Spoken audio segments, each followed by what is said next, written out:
Pernah nggak sih kamu nyadar ada satu ironi yang sering banget luput dari perhatian kita? Kayak orang yang selalu punya energi buat dengerin curhatan temennya, gitu? Ah, iya, yang selalu sedia kuping ya. Benar. Atau yang jadi tempat sampah emosi buat keluarganya. Nah, orang-orang ini tuh biasanya justru yang paling beresiko buat hancur lebur secara mental. Betul banget. Mereka yang kelihatannya selalu tersenyum di luar, tapi sebenarnya pelan-pelan mati rasa di dalam. Nah, itu dia. Makanya hari ini, hari Minggu, tanggal 19 April 2026, kita nggak bakal bahas jurnal sains atau laporan ekonomi yang kaku. Kita bakal ngelakuin penjelajahan mendalam ke sesuatu yang, ya, jauh lebih intim lah. Dan agak nggak biasa juga sih sumber materi kita kali ini. Iya banget. Jadi sumber kita tuh sebuah rekaman pembacaan spiritual dari Ki Songgo Langit, spesifiknya pembacaan tarot buat mereka yang lahir pada weton Minggu Pon. Wait, tarot dan weton. Buat pendengar yang mungkin nggak terlalu ngikutin hal ginian, ada hubungannya nggak sih sama kehidupan modern? Nah, tahan dulu. Kalau kamu sama sekali nggak tahu apa itu weton, atau bahkan nggak peduli sama tarot, jangan kemana-mana dulu. Karena di balik rekaman ini, sebenarnya ada sebuah cetak biru psikologis yang brutal abis soal gimana kita sering nyabotasi diri sendiri. Menarik. Dan buat ngebaca cetak biru itu, kita emang harus bisa ngelihat melampaui elemen mistisnya aja kan? Simbol-simbol kuno ini sebenarnya tuh bahasa visual buat masalah psikologis kita sehari-hari. Kayak peringatan di awal audionya ya yang bilang energinya tuh berat banget. Persis, peringatan itu tuh pada dasarnya penanda kalau kita bakal nguliti mekanisme pertahanan diri kita sendiri. Kita bakal ngelihat hal-hal yang sering kita sembunyiin di bawah sadar. Karena ya, terlalu menyakitkan buat diakuin. Oke, mari kita bongkar apa yang sebenarnya terjadi di kepala kita saat kita nolak buat berubah. Materi ini kan dibuka pakai penggambaran dua simbol yang secara visual kuat banget. The Hanged Man sama Death. Dan dua-duanya muncul dalam posisi terbalik ya. Benar. Bayangin aja visual The Hanged Man, seorang pria yang digantung terbalik.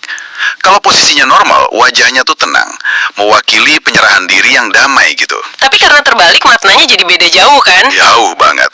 Maknanya berubah jadi resistensi yang menyiksa. Kayak seseorang yang meronta-ronta di ujung tali, terjebak. Terus kartu death di sini juga bukan berarti kematian fisik. Lebih ke penolakan terhadap sebuah akhir ya? Tepat. Ini nyeritain seseorang yang terjebak di hubungan yang mencekik atau pekerjaan yang buntu, tapi nggak mau ngelepasin. Ada jalan keluar, tapi ditolak karena alasannya udah nyaman. Ah, nyaman. Nyaman di sini tuh sebenarnya ilusi linguistik aja buat nutupin ketakutan biologis kita. Di ekonomi perilaku atau psikologi, ini kita kenal sebagai loss aversion, keengganan akan kerugian. Oh, yang kita lebih takut rugi daripada seneng dapat sesuatu yang baru itu ya? Betul. Kalau kita gali ke tingkat neurologisnya nih, kenapa sih kita milih menderita di tempat yang udah kita kenal? Itu karena bagian primitif dari otak kita, amigdala, berfungsi sebagai alarm ancaman. Alarm yang bikin kita was-was terus itu kan? Iya, dan amigdala tuh nggak berevolusi buat ngebedain mana ancaman fisik kayak dikejar harimau, mana ancaman sosial kayak ganti karir atau ninggalin pasangan. Buat otak kita, ketidakpastian itu adalah sinyal bahaya absolut. Wah, pantesan ya. Jadi otak kita tuh memanipulasi kita buat percaya kalau penderitaan yang bisa diprediksi itu jauh lebih aman daripada kebahagiaan yang nggak pasti. Bener banget, otak nyari amannya aja. Itu ngejelasin banget kenapa orang rela bertahan. Kayak berpegangan pada dahan pohon yang udah lapuk di tepi jurang. Padahal kalau dia mau ngelepasin dahannya, jarak jatuh ke tanah yang solid tuh mungkin cuma setengah meter. Tapi karena otaknya panik, yang dibayangin tuh jurang tanpa dasar. Nah, dan dinamika ini makin merusak pas dihubungin sama kartu death terbalik tadi. Di audionya, Ki Songgo Langit menginterpretasikan itu sebagai kebahagiaan yang bertopeng. Kebahagiaan yang dipaksain kelihatan dari luar ya. Iya, disinilah paradoksi tempat sampah emosi tadi muncul. Di luar, orang ini tuh jadi tulang punggung emosional buat circle sosialnya.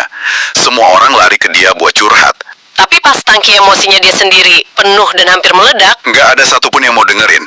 Dia nengok sekeliling dan sadar, nggak ada yang bersedia atau bahkan mampu nampung bebannya dia. itu berat sih. Manggung beban kognitif ganda tuh nguras energi metabolik yang gede banget dari otak. Maksudnya, bayangin kamu harus memproses trauma orang lain sambil neken emosimu sendiri dalam-dalam. Pasti capek banget otaknya ya. Banget. Korteks prefrontal kita, bagian otak yang tugasnya nahan impuls dan jaga senyum palsu itu tetap nempel, akhirnya bakal kelelahan. Ini rute tol langsung menuju burnout parah. Pikiran bawah sadar tuh sebenarnya teriak minta pelepasan, tapi ego sosial kita ngelarang. Menariknya nih, dari materi sumber ngasih jalan keluar yang sangat spesifik buat kebuntuan ini. Ki Songgolangit ngasih saran kalau kamu udah di titik di mana manusia di sekitarmu, bahkan pasanganmu sendiri udah nggak bisa diandolin, Terus harus lari kemana dong? bawa rasa frustrasi itu ke dimensi spiritual. Beliau spesifik banget nyaranin buat ngelakuin ibadah malam. Bangun pas dunia lagi sunyi, entah itu sholat malam, sholat hajat, atau sekedar meditasi pasrah, dan tumpahin semuanya di sana. Oh wow, ini masuk akal banget secara sains loh. Gimana tuh penjelasannya? Katanya kan jawabannya bakal datang dari intuisi atau kata hati ya. Jadi gini, ngegeser keluhan dari manusia ke dimensi spiritual itu punya efek fisiologis yang bisa diukur. Pas kita bangun di sepertiga malam terakhir, lingkungan tuh lagi di titik stimulus paling rendah. Nggak ada notif HP, nggak ada tuntutan orang lain.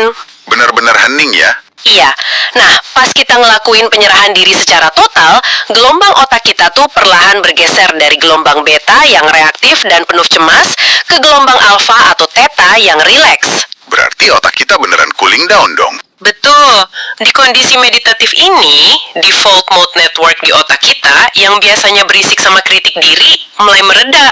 Hasilnya, intuisi yang selama ini tenggelam gara-gara stres akhirnya punya ruang buat naik ke permukaan.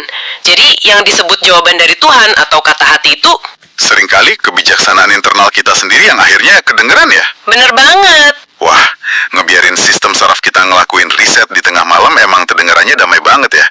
Tapi kalau kebisingan emosi itu nggak pernah disalurin, dampaknya nggak main-main. Dan ini bawa kita ke peringatan berikutnya di bacaan ini. Peringatan soal emosi yang ditekan jadi racun itu ya?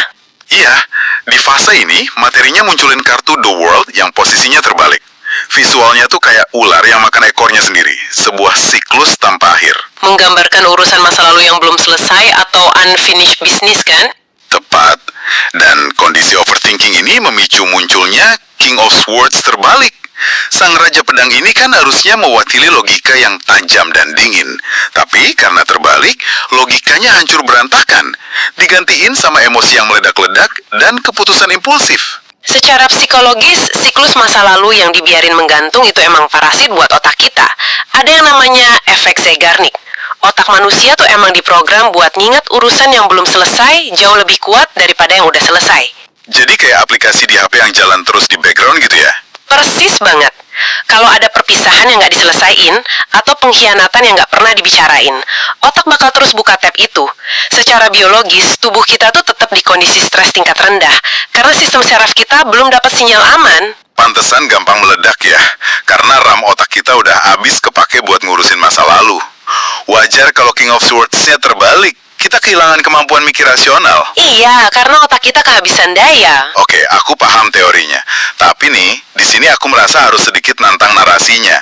Karena Ki Songgolangit tuh ngasih konteks yang sangat memicu emosi. Konteks yang soal teman-teman manipulatif itu. Benar, dia jabarin kalau orang dengan weton minggu pon ini sering banget dikelilingi lintas sosial. Temen yang datang pas butuh duit doang, numpang hidup. Tapi pas orang ini lagi hancur, mereka ngilang kayak hantu. Terus saran dari bacaannya apa? Sarannya tuh gini, jangan ngambil keputusan saat emosi lagi nggak stabil. Singkirkan amarah. Nah, tunggu dulu. Bukannya wajar banget ya kita marah kalau dimanfaatin gitu? Tentu wajar.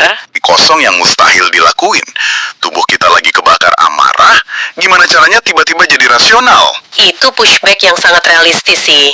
Memang nyuruh orang yang lagi marah besar buat sekedar tenang itu sia-sia. Secara biologis, amigdala tadi udah ngebajak korteks prefrontal kita. Ini yang disebut amigdala hijack. Tubuh lagi dibanjiri hormon stres ya? Iya, kortisol dan adrenalin lagi tinggi-tingginya, siap tempur. Tapi gini, saran untuk tidak merespon saat marah itu bukan berarti kita neken amarahnya. Ada beda yang mendasar banget antara bereaksi impulsif sama merespon secara strategis. Praktiknya gimana tuh? Soalnya nahan marah pas ngadepin lintas sosial tuh rasanya kayak megang batu bara panas. Emang panas Pas banget, dan justru karena itu kamu nggak boleh ngelemparnya secara membabi buta. Percikan api ini bakal ngebakar rumahmu sendiri. Kalau kamu ngamuk dramatis, marah-marah di sosmed, atau ngelabrak mereka tanpa rencana, Kita malah ngasih energi kita ke mereka ya.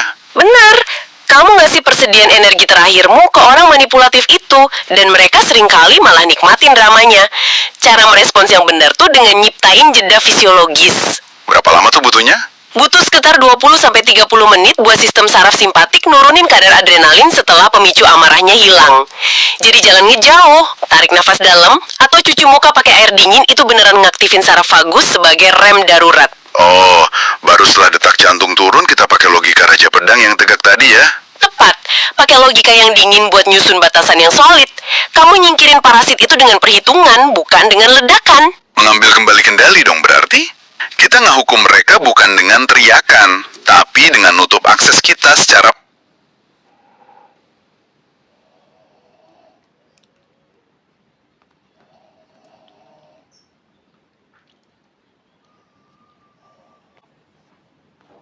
Dan rasionalitas yang dingin ini krusial banget buat ngadepin badai selanjutnya. Badai yang lebih besar dari sekedar teman manipulatif ya. Jauh lebih besar. Karena pas batasan sosial ditegakkan dan kebohongan mulai runtuh, kita sampai di inti penjelajahan ini. Rekaman tersebut ngeliatin kartu Ten of Cups terbalik. Visual keluarga bahagia dengan pelangi tapi jungkir balik ya. Benar, berubah jadi cangkang kosong tanpa makna. Dan ini memicu turunnya kartu yang paling ditakutin di tarot, The Tower. Visualnya tuh menara mebah yang disambar petir, kebakar, orang-orang pada jatuh, kehancuran total. The Tower itu emang arketipa dari keruntuhan struktur yang udah nggak bisa dihindarin lagi. Ini bukan cuma kesedihan kecil, ini tuh gempa bumi eksistensial. Dan Ki Song Golangit sama sekali nggak nahan diri pas baca bagian ini. Beliau tanpa ragu ngebahas soal realitas perceraian. Ada satu kalimat yang menohok banget.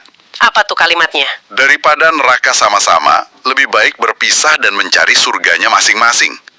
Beliau negasin, kalau pertahanin pernikahan malah bikin kamu makin jauh dari kedamaian batin, ibadah jadi kacau, batin tersiksa, ya menghancurkan struktur itu bisa jadi jalan keselamatan. Itu pandangan pragmatis yang sering banget kehalang sama dogma sosial sih. Tapi coba perhatiin mekanismenya. Kenapa The Tower ini harus disambar petir dari luar? Karena kita takut ngancurin sendiri. Persis, balik ke soal loss aversion di awal tadi. Kita terlalu takut bawa palu buat ngeruntuhinnya. Pas kita nolak ngebongkar struktur yang udah terinfeksi ini, karena mikirin apa kata tetangga, akhirnya semesta yang bakal meledakkannya buat kita. Wah, dipaksa hancur dari luar ya. Kayak kebakaran hutan di alam liar yang dipicu petir alami. Api itu ngebakar semak belukar mati biar cahaya matahari bisa nyentuh tanah dan numbuhin tunas baru. Kehancuran itu seringkali mekanisme pembersihan biologis. Membakar semak belukar yang mati. Analogi yang pas banget. Ini tuh kayak prosedur debridemen di dunia medis. Dokter harus ngikis habis jaringan mati di sekitar luka infeksi.